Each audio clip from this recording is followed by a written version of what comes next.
مفتی طارق مسعود صاحب برے صغیر کے معروف و مشہور شخصیت ہیں۔ ان کی تقریر پوری دنیا میں سنی جاتی ہے اور اپنی لچکدار تقریروں سے پبلک کے دلوں کو گارڈن کر دیتے ہیں۔ یہی وجہ ہے کہ مسلم عوام خاص طور پر نوجوانان اسلام کے دلوں پہ اپنی تقریروں کے ذریعے راز کرتے ہیں۔ بنگلہ دیش میں مفتی صاحب کا پہلا سفر ہے، خاص جگہوں اور مدارس کا دورہ کر رہے ہیں۔ ان کے بیانات سے بنگلہ دیشی بھائی کیسے لطف اندوز ہو رہے ہیں، چلیے ہم بھی سماعت فرماتے ہیں۔ وہاں من حیث القوم علماء سے بہت عقیدت اور محبت دیکھنے کو ملتی ہے۔ ویسے تو سب محبت کرتے ہیں، لیکن من حیث القوم اسی طرح کا ماحول مجھے یہاں بنگلہ دیش میں نظر آ رہا ہے۔ یہاں یونیورسٹیوں میں، اسکولوں میں، گلیوں میں، محلوں میں، کانفرنسز میں علماء سے یہ محبت دیکھ کر دل گارڈن ہو گیا۔ ایک تو باغ ہوتا ہے نا، انگلش میں گارڈن ہوتا ہے۔ اللہ ملے گا اللہ والوں کے پاس، دین کا علم ملے گا علماء کے پاس، علم والوں کے پاس۔ یہ اس زمانے کا بہت بڑا فساد ہے کہ جو جس کام کا اہل نہیں ہے اسے وہ کام سونپا جا رہا ہے، اس کو وہ کام دیا جا رہا ہے۔ دیکھو ہم علماء کے محتاج کیوں ہیں؟ جب تک آپ کا تعلق یہاں بنگلہ دیش میں فرقواریت بھی نہیں، بہت کم ہے، نہ ہونے کے برابر۔ 99.9% علماء فقہ حنفی کو فالو کرتے ہیں صدیوں سے، جب سے اسلام آیا ہے۔ 700 سال پہلے کہتے ہیں یہاں بنگلہ دیش کے لوگ مسلمان ہوئے تھے، پوری قوم کنورٹ ہوئی تھی ہندو مذہب سے اسلام کی طرف، اور اس وقت سے لے کے آج تک بنگلہ دیش کے لوگوں نے اسلام کو سینے سے لگایا ہوا ہے، مضبوطی سے تھاما ہوا ہے۔ تو اسے تھام کے رکھنا ہے۔ فرقواریت پتہ ہے آپ کی سوسائٹی میں کیسے آئے گی؟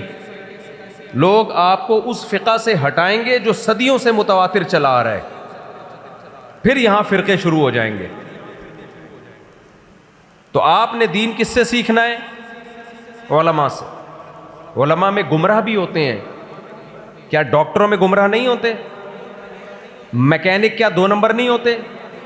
تو یہ تو نہیں ہے کہ آپ کی گاڑی تھی، میکینک نے خراب کر دی، یا آپ کا گردہ ایک ڈاکٹر نے خراب کر دیا، دوسرے گردے کے لیے آپ کسی پلمبر کے پاس جا رہے ہو کہ کیونکہ ڈاکٹر خراب ہو گئے ہیں لہذا میں اب گردوں کا کام کس سے کرواؤں گا؟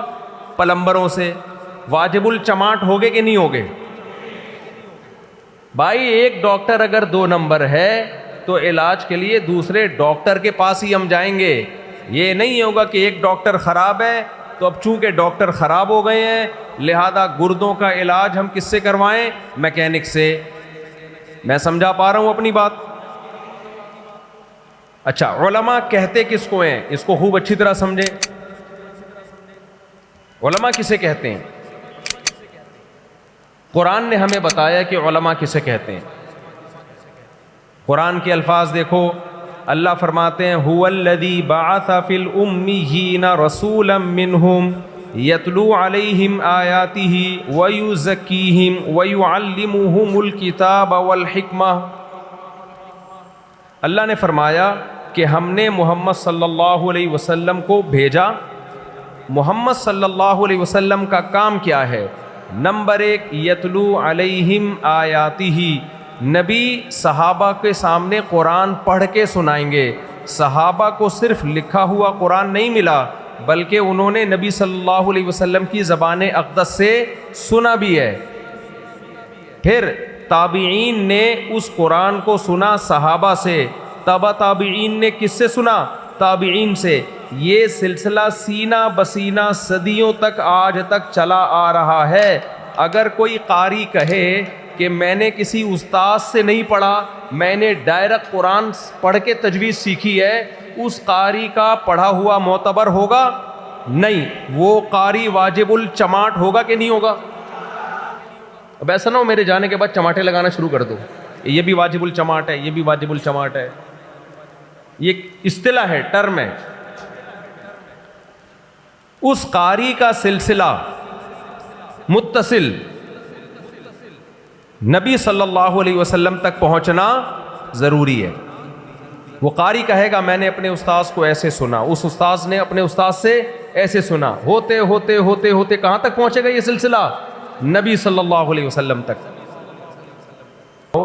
جب صحابہ قرآن سیکھنے میں نبی کے محتاج، تو تابعین ڈائریکٹ قرآن سیکھ سکتے ہیں؟ یقیناً وہ صحابہ کے محتاج. پھر تبع تابعین کس کے محتاج؟ تابعین کے. تو ہمارا جو قرآن کا سلسلہ ہے دینی مدرسوں میں جو ہم تفسیر پڑھتے ہیں پڑھاتے ہیں، یہ سلسلہ بھی استاذ در استاذ در استاذ، ٹیچر در ٹیچر ہوتے ہوتے کہاں تک پہنچتا ہے؟ نبی صلی اللہ علیہ وسلم تک.